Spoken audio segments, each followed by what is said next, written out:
the energy of bringing everybody together, all as one group. We're here for the veteran camp.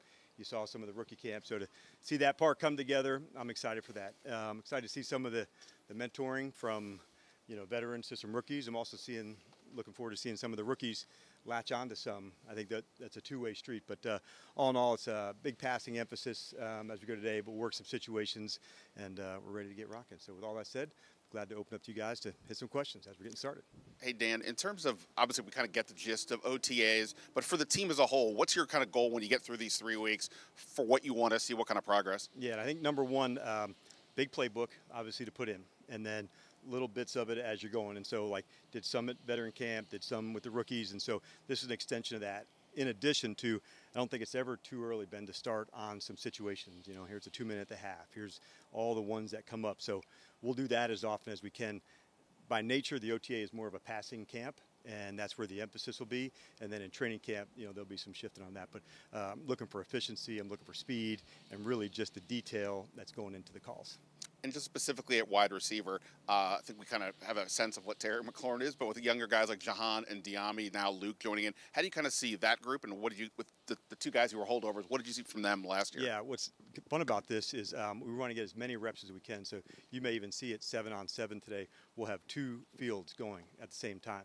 And the purpose behind that in a 7-on-7 setting is to get more reps for everyone. And the more you see, the more that you go. And I think as you're installing a new system, that's an important piece of this, just time on task and reps of it. So, but you're right, guys like Terry, who you've seen, and the work ethic, what it is. So these are some cool moments to see what people can do, and then it's our job to find what special traits do they have, and then see how we can feature them. And then you brought up some of the veterans and being the rookies. When you have guys like Ertz and Eckler and all that, what do you hope that they start to impart to the young guys starting now? Yeah, I think first off is these are the standards, that we want to, practice with. And so that was a discussion that they had all together beginning yesterday, and some things, this is how we do business here. But if you don't have to look too far to watch their practice habits, how they do things, follow a process or a routine, that's what I'm looking for from those guys. They have to get their self ready, but by just doing what they do, that also, can be a multiplier. And how about now from Jaden being with the vets and coming off the rookie minicamp? Yeah, I think number one, you can see how hard he worked to get the system down and in place, and so that was evident through the camp. And so I'm excited for everybody else to see that, to see the work ethic that goes into something like this, because once you see the quarterback play in the position and the plays, see that kind of detail that he put in a short amount of time, I think it'll be pretty obvious for the guys watching. You've been through this before. When rookies now go with the vets, what do you see from the rookies? Is it a wide-eyed look? What goes on? Yeah, because I think we've all heard the term be a pro. Well, they don't even know that yet, and so that's our job to help educate them on all the small details that it goes. I think at the end, man, what are you looking for? Competing, of really playing fast. And so I was clear to them to say, you're not sure if you're not going fast. Are you slow or you don't know? And I said, that's okay. I'd rather you go full speed to make some mistakes. And we had a good visit yesterday with some of the rookies. Questions help, and I showed him an old clip of Brett Favre, and he was talking to a group, and Holmgren was up there, and he was talking about nickel defense. They went to dime, and he was asking Todd Detmer, what's nickel? And Todd was you don't know? And he's no. He's that's just to take a linebacker off to put another DB in. He goes, that's it?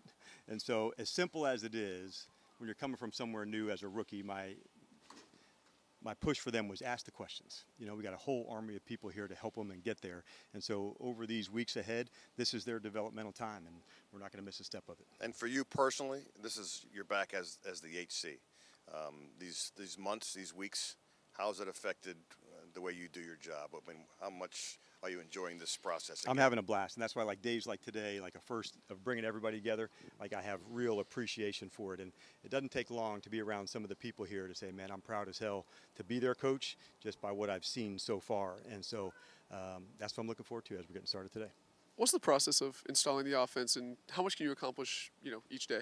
I think it's a more of a passing emphasis. So what we do is we do some runs and some blitzes, at a jog-through pace, so we can get as much of that as we can, knowing that a lot of the on the field portion is going to be pass emphasis. So we kind of split it into 2 ways, and then systematically put it all the way through 9 OTAs, through 3 practice at minicamp. So we just want to make sure we're hitting the right amount at the right time, but a lot of situations to cover so far.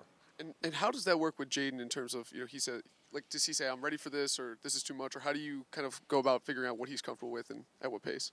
Can you repeat the last piece of it? Yeah, like, how do you figure out, how to get him where you guys need him to go? Right on. Well, I think reps, that's where the main thing is. How do we have reps for this? And so if we know that we need extra reps, that's what we do. And so that's part of why we have 2 spot drills where we get extra people to do that.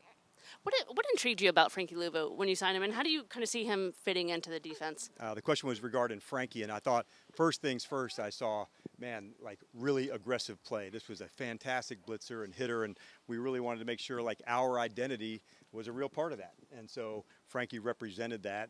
We saw it on the tape. We saw how physical he was, the tackling, the blitzing, and so it was very clear to say how he would fit into what we do. Dan, these OTAs are voluntary for the veterans, but basically everybody's here. What does that show you about the buy-in and the commitment already from the vets? Yeah, I think it shows how important it is. They know they're starting, a new program together, new offense, new defense, new special teams, and so no one wants to be behind, and have anything that would, leave them any space as we're competing going forward. So I'm not surprised knowing this group as I do, their connection, their chemistry together. That's a big part of it too. Certainly for the players, it's an adjustment to get used to you, to get Yes. used to the coaching staff, but it's also an adjustment for the coaching staff to get used to the players. How's that all meshing? I think the term you'll hear me say is they're trying to learn the learners. And so what way does this person learn compared to what place this person does? And not everybody does it in the same space. Not everybody does it in the same exact way. So there's some fantastic teachers that are over here on the grass. Who needs more walkthrough? Who needs more video? Who needs more one-on-one? When you're learning that, now you can customize it, and that's what we're going to do. Dan, over the weekend, you wore a T-shirt to your availability that garnered some attention. I wonder if you could walk through what that was. Sure, and, no sweat at all. And I think one of the parts of me, taking this job, I was excited to bridge, the past and the present, and what a cool, privilege that is to do. And I also recognized there's a lot of layers to that. So it was a great lesson for me. And what I really hate is that any attention that would have been taken away from these rookies and like this awesome crew. So, no one wants to do that, but great lesson. Any feedback with the shirt from, I heard a lot of former players really liked that you wore the shirt. Did you get any feedback from folks? Nope.